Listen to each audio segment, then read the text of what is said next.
The Get Rich Slow Club podcast is a collaboration between Tash from Tash Invest and Ana from Perla. The Get Rich Slow Club acknowledges the traditional custodians of the land we record on. From coast to coast, across land, waters, and communities, we pay our respects to elders past, present, and emerging. Any advice is general and does not consider your financial situation, needs, or objectives, so consider whether it's appropriate for you. Welcome to the Get Rich Slow Club podcast, where we take you from beginner to confident investor, where we can teach you everything you need to know about investing. So come get rich slow with us. Welcome back. Today's episode is talking about traveling on a budget, which we both love to do, and not on a budget, but this episode is specifically for those of you who want to save some money while traveling without compromising your trip. So Before we get into it, do you have a money win or money loss? Yeah, some travel ones for you. I went on my Jetstar package holiday to Bali recently. It was $760 per person for 5 nights in a 4-star hotel, return flights from Sydney with checked baggage. Oh, yeah. Wow. Yeah, thanks Jetstar. And they're having another sale at the moment. It'll probably be over by the time this comes out, but they've got more, even better deals. Like there was hotels and flights from like $500 from Melbourne, return with luggage. Oh my gosh. Like how could you not go to Bali? I love how you have to say with luggage though. Oh, because Jetstar really gets you. Oh my gosh. Yes. I'm Don't still pay an extra bitter $100. about my $75. Yeah. No, I love having 20 kilos of luggage and not having to try and squeeze things into a carry-on if it's more than like a 2-day trip.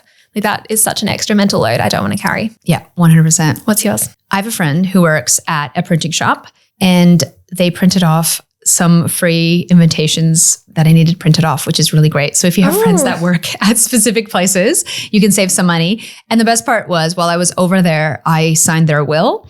There's a company called SafeWill, and this is not an ad or anything, but they're awesome. You can actually upload all your will information and then you can print it off and get people to sign off on it. And they had some free thing going on a couple weeks ago that if you did it, you could have a free will. And usually you have to pay money. And it just so happened that I let my friend know. They printed it off. I signed it. So we killed 2 birds with 1 stone and I got some free printing and signed off on their will. I was shocked at how much printing costs. Yes. My family has always had a printer. Like my mum works from home. We had a printer. I was very privileged. My granddad worked from home. So he had a great printer as well. When I went into Officeworks to print our book the first time, I was like, oh my God, this is insane. It's so expensive. Did you double side it? Yeah, but it's the same, like it's you pay per side, like per page printed, not actually per physical paper. So double-sided was the same price as getting 2 single ones. And no one has a printer anymore. Yeah. Because everything's digital. So you have to go somewhere to get stuff printed. And it's just like such a time-consuming task as well. And it was like you could only print a max number of pages. So I had to do it in like 4 amounts because my file was too big. And it was just like this, I was there for like over an hour. Yeah. And oh my gosh, remember when I printed off those cards for Kids Ain't Cheap, like for my book? Yeah. And they printed it wrong and it was like skewed to the side. Like I just got essentially business cards with a QR code on it. And it cost me $50, but it's just like they're all printed wrong. So I had to redo them and they printed it wrong again. And I was like, I give up. $50 seems like a bargain now after seeing how much it costs to print regular paper. It's so expensive. Yeah. So if you have a friend, a family member. Yeah. And they printed off all these beautiful family photos that I got done when I was in Canada as well for free for my birthday, like as a free gift because they work at the printing shop. And then I got some done afterwards. That was like $30. And I was like, $30 is a bargain after these massive prints.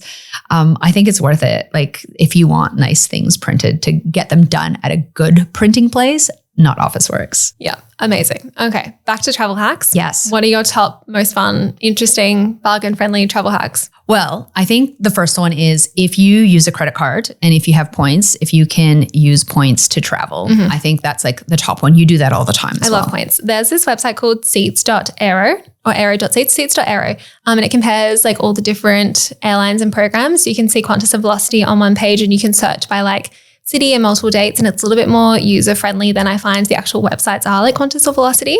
So that's a really good one to kind of see your options as well. It doesn't do like the stopovers well. It only does direct routes quite well, but that's a handy one. Just like immersing yourself in the world is really fun as well. Looking out for bonuses like credit card bonuses. I've seen bonuses for personal loans. I haven't done that yet, but I was looking at that being like, you're kind of essentially paying $200 for like 70,000 points. Haven't ventured down that route yet, but something you could look into. Be careful though. Yeah, big caveat, be careful. Yes, I see your face like, oh, yes. Not recommending too much, but lots of hacks like that. You can get them for like switching electricity providers even, like so many ways to earn points that way. Yeah. Points is a big one. I've traveled to India, to Canada, to Europe, all on points for free, like free flights. Amazing. Yeah. Incredible. So I think it's if you're again, it's the caveat with the credit card. If you're going to use a credit card, of course, pay it off every month. But points is a really good way to do that. We did a whole episode on this, so go have a listen to that one. I don't want to repeat ourselves too much, but I love points. You love points. So many people love points. It can be a good option if you travel frequently. Yeah. Another big one is if you can travel to a really cheap location or you can be flexible on your dates. I know that prior to having kids, prior to having school holidays, I would just look for the cheapest location, be flexible with my dates, and then I would book my time off. And that was a really great way to be able to travel somewhere cheaply. Yeah. I would do that as well. Either I would have set dates or a set destination and flexible dates. I'd never have like a set dates and a set place because then you're paying so much more for places. And I'd sign up to all the newsletters from places like Jetstar.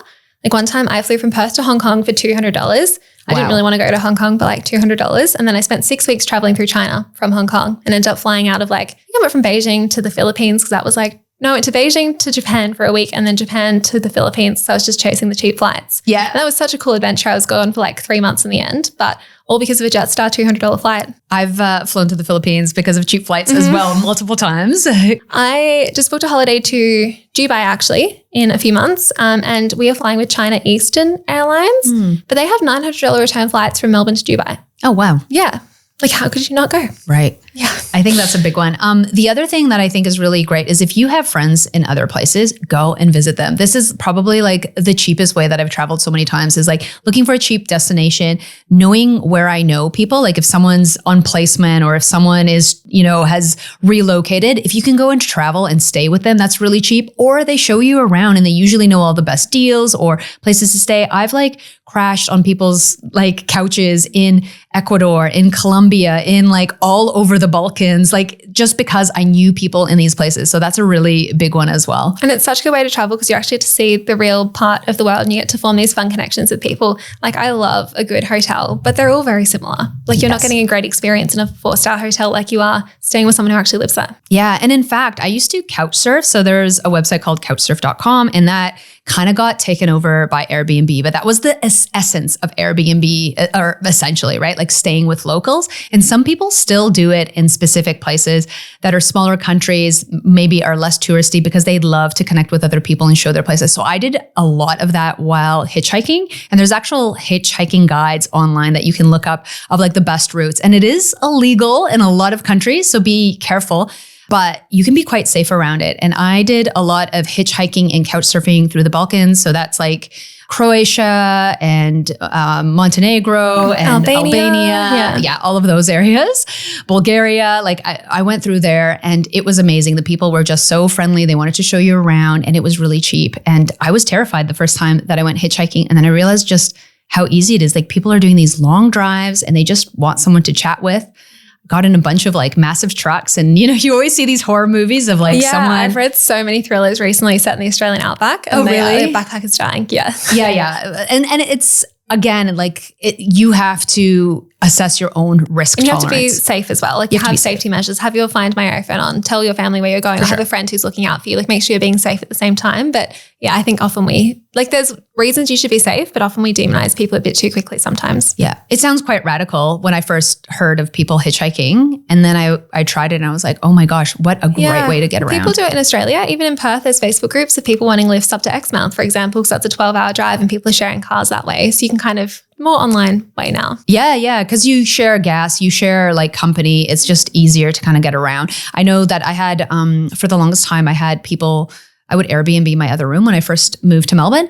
And I had these 2 girls staying with me who wanted to hitchhike all through Australia. And everyone was like, you're crazy, don't do that. And I was like, I've done that. Honestly, be safe. Like just, and they sent me so many text messages being like, we met this amazing truck driver. We bought a cake together. We celebrate. Like it was amazing. You hear these beautiful stories. So there's cheap ways that you can do things like that. Yes. Be careful, but yeah. Yeah. Be a bit more safe. Yeah. Be safe. Yes. I used to travel solo quite a bit and I'd always be careful about not drinking. Like one, because I wanted to save money. And I think it can be quite a harmful mentality to go away and drink every single night. Like you burn through your money so quickly, you're hungover quite a bit. I know some people really love it, but often when I did have nights out, I just see lots of other Australians and that's not why you're really traveling. But I was also careful not to drink that much when I was by myself because you don't want to end up in one of those really dangerous situations. Yeah. I used to also travel with some of those group tours when they were on special. Like I loved G Adventures. I went on some really cool trips with them. I went to Sumatra. That was really awesome. There was only me and 3 others and the tour guide. And we spent 2 weeks in Sumatra. And that felt like, she was from Sumatra as well, the tour guide. So that felt like such a fun, actual adventure. Like it didn't feel like a proper tour where you were being shepherded around on buses.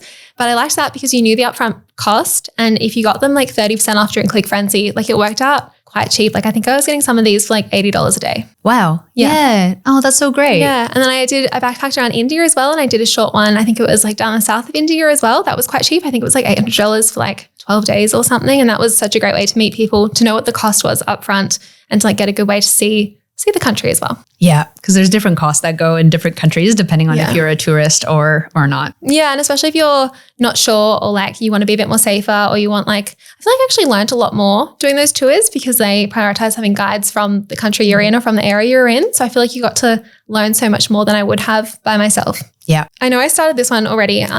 This is my money win, but Jetstar are so good for their package deals. So that's a great one. Subscribe to Jetstar, subscribe to Virgin. If you want to go to Europe, like subscribe to Emirates, Etihad, Qatar, like just make sure you're looking out for all of those sales as well. You can often get cash back through Shopback, Cash Awards, top cash back for airlines and hotels as well. I love my Accor membership. That's been probably the best value hotel membership I've had so far. So you can get up to 50% off hotels when they have Red Room deals. The one I'm staying at now is $240 for 2 nights and it was meant to be $400 full price, which is great. And they also give you 50% off food if there's 2 of you. So you can get like buffet breakfast for half price as well. Oh, I remember us taking advantage of that when we were in Brisbane. Yeah, yes, yeah, that was an Accor one as well. And you used to pay for the membership, but you get 1 free night and you can use it at a Sofitel. Oh, okay. So that kind of like cancels out pretty much straight away. Oh, that's awesome. And I think another one that we kind of half mentioned is just like going on off peak. Like that was another thing that we did for our book tour. I had school holidays and that's a juggle, but like traveling off peak makes it way cheaper to fly. Yeah. And just like we were saying before, be flexible. Yeah. Another really great one is if you're going to travel somewhere, see if they have house sitting situations. Like if people have pets, you can get it for really cheap. I think Emma from the Broke Generation also was talking about that while she was in the UK. Mm-hmm. So it's a really great way to kind of stay in someone's space, look after their pets, and you can kind of do it for cheaper. Yeah, and some people get paid as well. I've seen to look after if there's multiple animals. I've also seen people on TikTok talking about world packers, which is where you can volunteer in exchange for accommodation and sometimes meals. That seems like a great idea as well. Yeah. And the other one that I used to do quite a bit was when I would go and travel is I would rent out my room. So I was like still making my rent. I didn't have to pay that money because someone was staying in my room, or in my apartment, I would Airbnb it. So that's another way that you can kind of travel for cheaply. I love the feature on Google Flights where you can just put in where you're traveling from and then click to go anywhere and it will suggest cheap places for you to go. Like you can zoom in on the map and see what's cheap. You can just suggest like, say I want a weekend trip in September and it'll suggest all the places for you in different dates. That's such a good hack as well. Google Flights have just made life so much easier when it comes to travel, instead of like going to the bargain flight centers, online. Oh, it's just, I remember like traveling, going to a flight center and having to sit down and have a full conversation, getting that printed out. Now it's so much easier to travel. Like there used to be Lonely Planet books that you have to like read through, find the hostels. Yes. Like it's archaic thinking about that. I was talking to someone who went to Cappadocia recently, which is in Turkey, a very beautiful place. And I was like, oh yeah, I was there in like 2005. And they were like, oh, that was before Instagram. And I'm like, yeah. Like I've always been like more in the online world, I guess. Like I've always booked like on Hostel World and stuff like that. And I've had Lonely Planets because I liked reading them, but I never actually followed what was in them because I felt outdated at the time. But I do love a brochure. Like I love a good flight center brochure. Even if I never actually book with them, I do love them. It gives you some good ideas. And I see it with like the retirement space, my mom, for example, like looking at places, and it just catered to someone completely different who needs the support to book something. Some things I think are really important or worth noting if you do have kids though. If you're traveling, if they're under the age of 2, they can be free on some flights. That's pretty cool. Or there's still a fee that you have to pay for international flights. I think people think it's fully free, but it's not. You can usually have a bunch of baggage that is also added on. I think there's like 2 things that you can take. So like, for example, a cot or or maybe it's 3 things, but anyways, it's like usually a cot or a car seat or something of that like sort. A pram, yeah. A pram. So that makes it easier when you're traveling because little babies have way more stuff than adults do. The other hack that I thought was really great was if you are taking a car seat with you somewhere, is actually using it on the airplane. It makes it way more comfortable for the kid because it's a seat that's fit for them, because otherwise they're like slouching and really uncomfortable on those long flights.